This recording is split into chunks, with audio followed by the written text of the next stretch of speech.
Shalom, jumpa lagi dengan saya Gerald Manurib dalam Breaking News Rohani saat ini.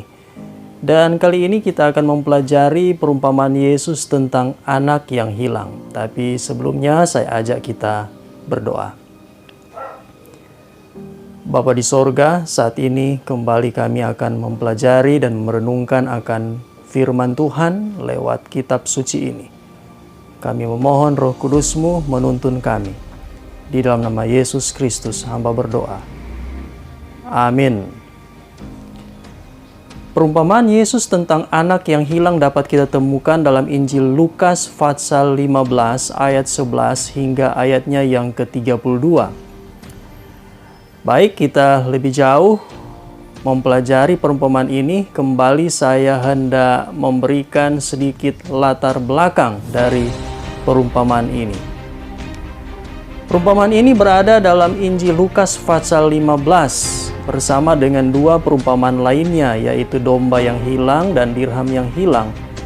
Kedua hal ini sudah saya bahas pada video-video saya sebelumnya.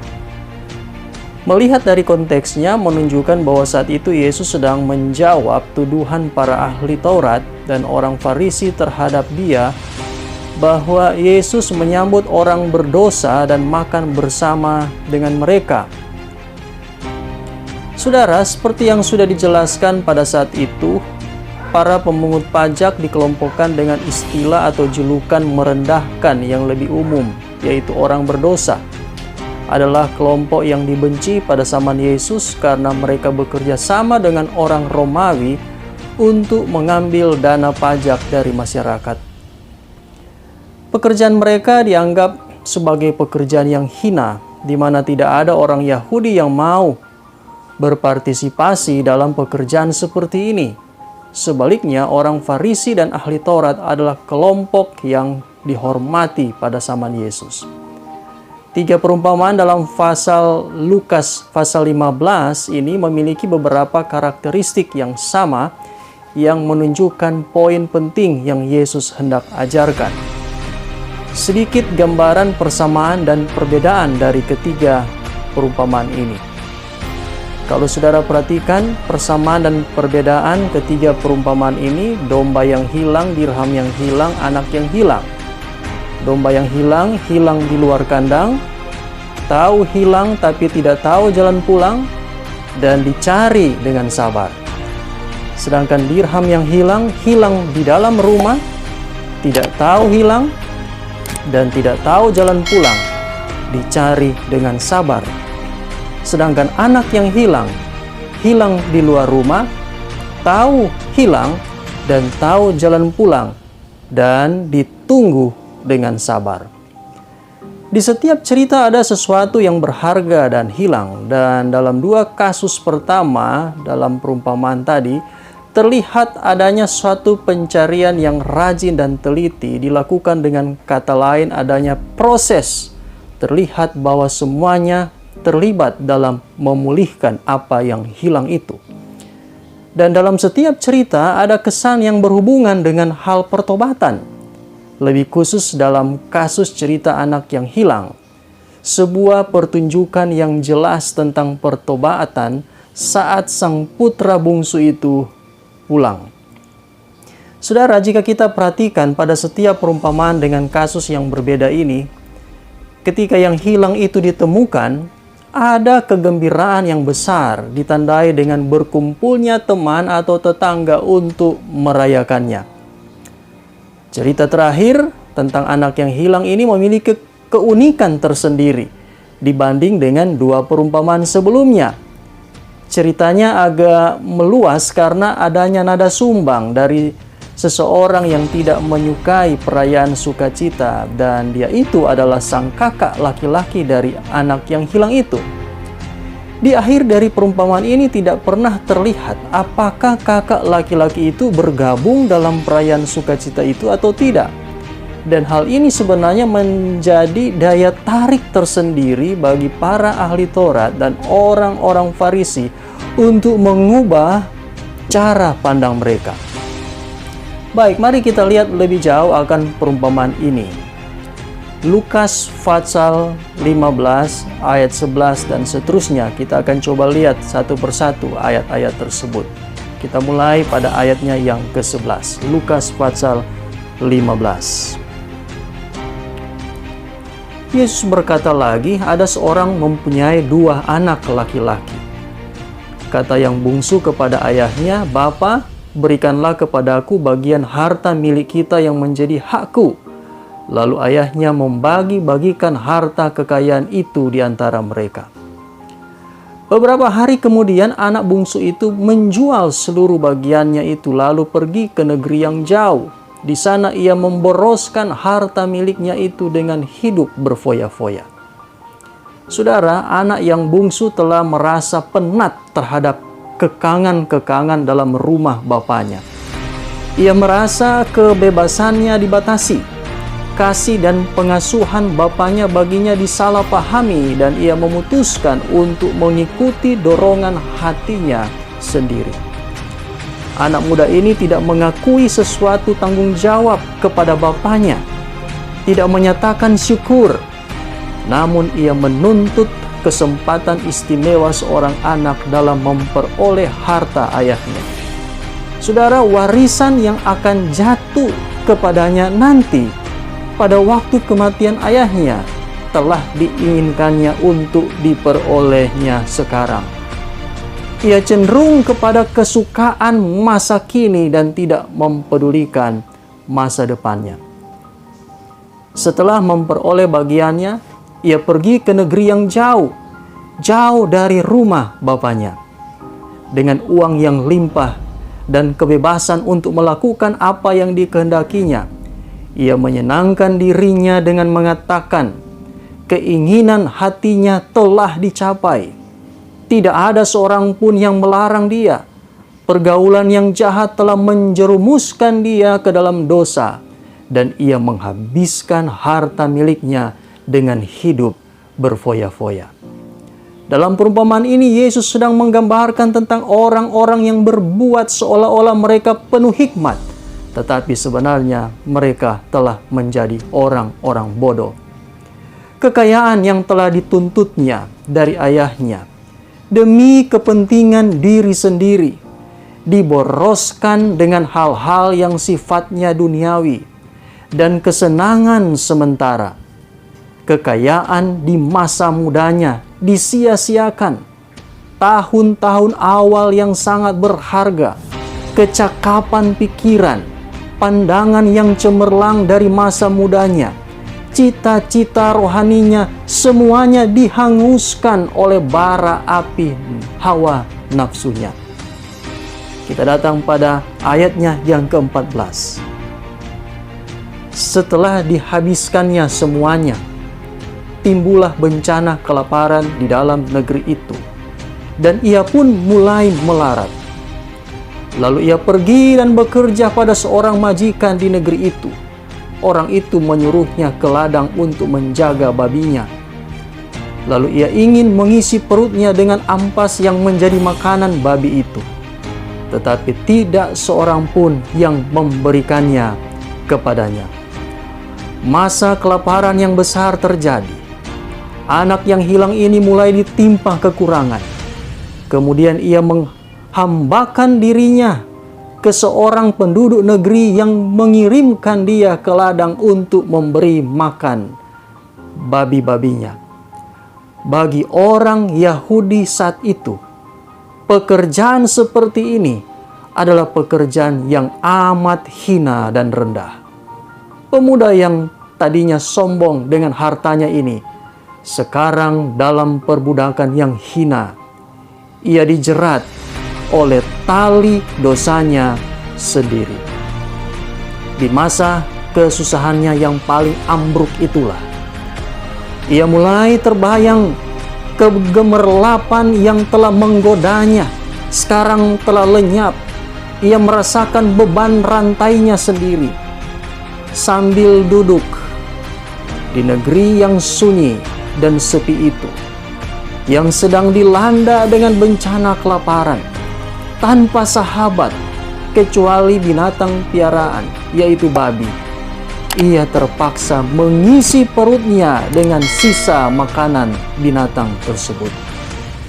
Betapa suatu gambaran yang menyedihkan dari keadaan seorang yang hidup dalam dosa, walaupun dilingkupi dengan berkat-berkat kasih Tuhan.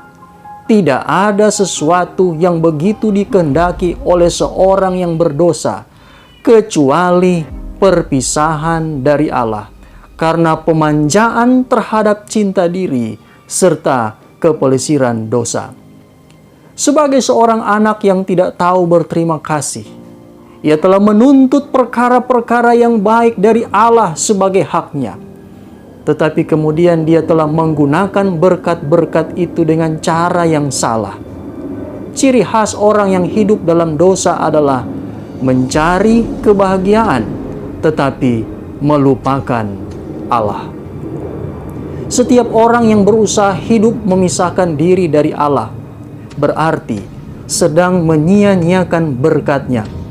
Pikiran yang sebenarnya telah diciptakan Allah untuk manusia dapat bergaul dengan malaikat, telah direndahkan untuk melayani hal-hal yang duniawi.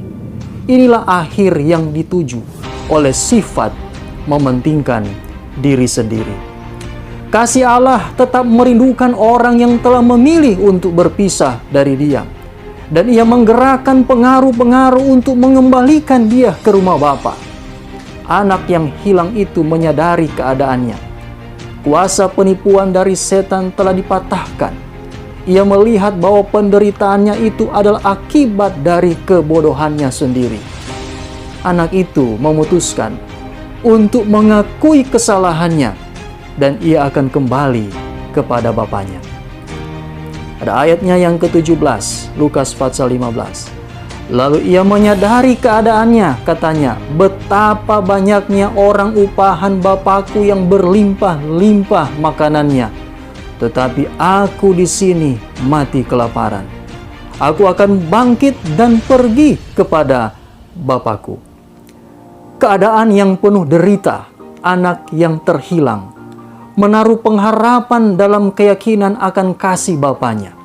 Demikianlah jaminan kasih Allah yang mendorong orang berdosa itu kembali kepada Allah.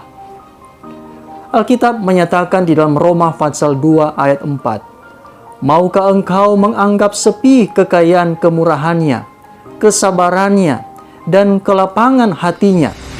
Tidakkah engkau tahu bahwa maksud kemurahan Allah ialah menuntun engkau kepada pertobatan? Alkitab juga menyatakan di dalam Yeremia pasal 31 ayat 3, dari jauh Tuhan menampakkan diri kepadanya. Aku mengasihi engkau dengan kasih yang kekal, sebab itu aku melanjutkan kasih setiaku kepadamu. Kasih Allah disampaikan kepada setiap jiwa yang terancam bahaya untuk kembali ke jalan yang benar. Anak yang hilang itu memutuskan untuk mengakui kesalahannya. Ia akan kembali kepada bapaknya sambil berkata, Bapa, aku telah berdosa terhadap sorga dan terhadap Bapa. Ayat 19, aku tidak layak lagi disebutkan anak Bapa. Jadikanlah aku sebagai salah seorang upahan Bapa. Dengan segera ketika menyadari dan menyesali akan perbuatan dosanya, ia meninggalkan ternak babi dan ampas-ampas dan mengarahkan wajahnya ke rumah bapaknya. Dengan gemetar dan lemah lunglai karena kelaparan, ia berjalan penuh kerinduan. Ia tidak mempunyai kain untuk menutup pakaiannya yang compang-camping itu. Penderitaannya itu telah mengalahkan kesombongannya, dan ia segera meminta tempat sebagai seorang hamba, di mana tadinya ia seorang anak. Saudara sekalian, pertobatan yang asli adalah menyadari dan menyesali akan perbuatan dosa yang sudah dilakukan, dan segera berbalik dan meninggalkannya, kemudian bertekad oleh pertolongan Tuhan untuk tidak mengulanginya lagi.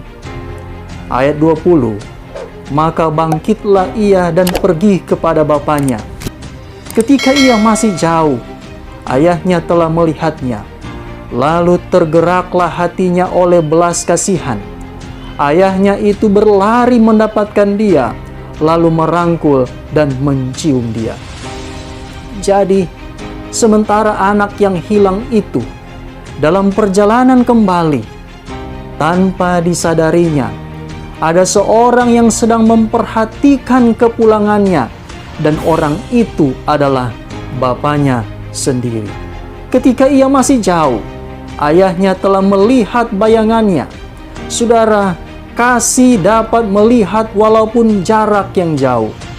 Bahkan kehidupan penuh dosa tahun-tahun anaknya tidak dapat menghalangi anak itu dari pandangan ayahnya.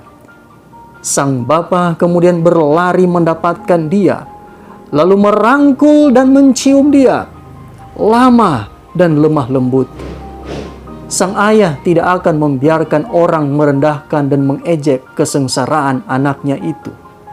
Ia segera menanggalkan jubahnya yang besar dan indah dari badannya sendiri dan mengenakan ke tubuh anaknya yang hina.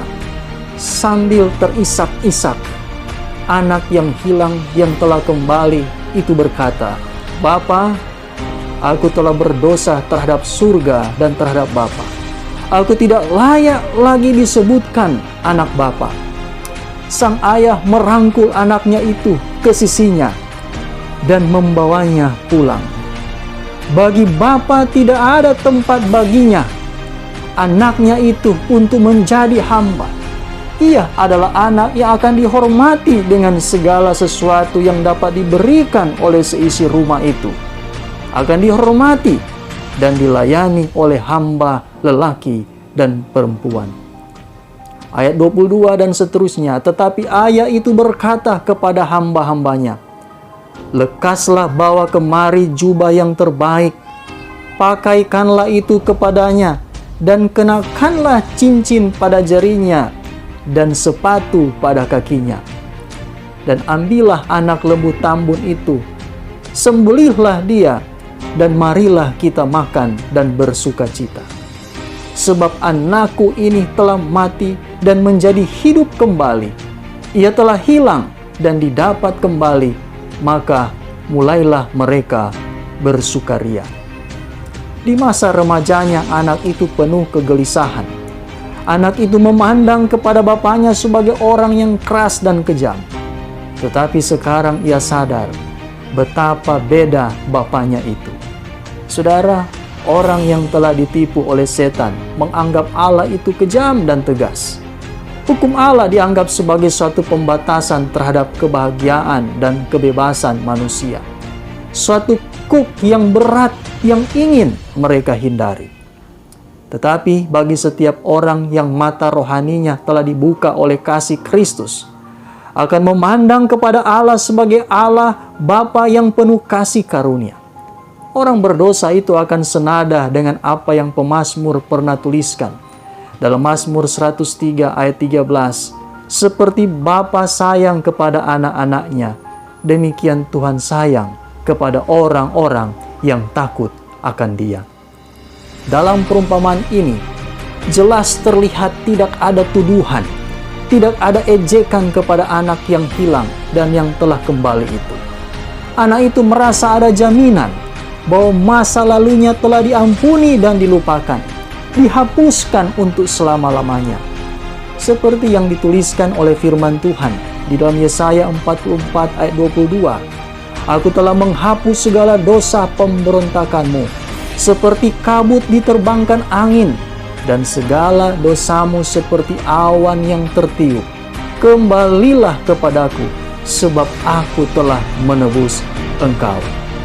Yeremia pasal 31 ayat 34 juga berkata, "Dan tidak usah lagi orang mengajar sesamanya atau mengajar saudaranya dengan mengatakan, 'Kenalah Tuhan,' sebab mereka semua besar kecil akan mengenal aku.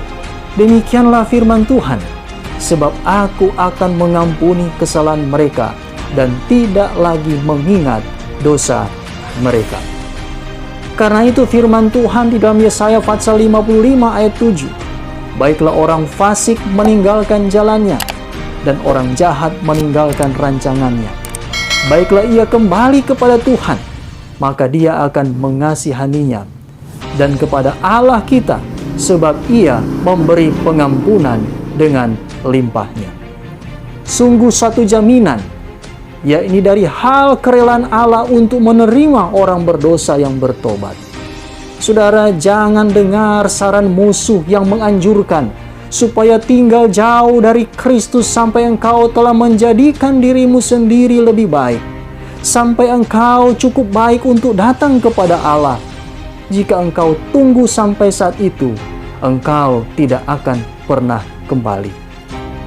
Sejauh ini, dalam perumpamaan ini, tidak ada suara yang bertentangan untuk merusak suasana sukacita itu, tetapi menampilkan unsur yang lain. Ketika anak yang hilang itu pulang, anak tertua, pada ayat 25, 26, 27, dan 28 disebutkan, tetapi anaknya yang sulung berada di ladang, dan ketika ia pulang dan dekat ke rumah, ia mendengar bunyi seruling dan nyanyian tari-tarian. Lalu ia memanggil salah seorang hamba dan bertanya kepadanya, "Apa arti semuanya itu?" Jawab hamba itu, "Adikmu telah kembali, dan ayahmu telah menyembelih anak lembu tambun, karena ia mendapatnya kembali dengan sehat."